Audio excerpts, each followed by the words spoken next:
8 দল আন্দোলন করতেছে, ভালো কথা, তারা যমুনার অভিমুখে লং মার্চ দিয়েছে। যদি তাদের দাবি না মানা হয়,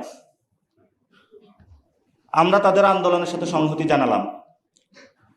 তাদের দাবি, তারা যে দাবিগুলো করতেছে এটা যৌক্তিক এবং ন্যায্য।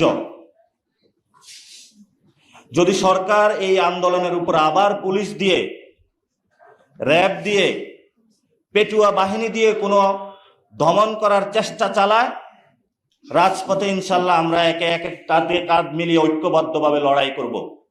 যারা আন্দোলন করছেন আপনাদের কোনো ভয় নাই, আমরা আছি এখনো, আমরা এখনো মরে যাই নাই। আমরা সরকারকে পরীক্ষা করতেছি, সরকার কি করতেছে দেখতেছি, তার মতে গতি। সেখানে যারা 8 দলে রয়েছেন, আমরা আপনাদেরকে বলবো, আপনারা এই দাবি আদায় করে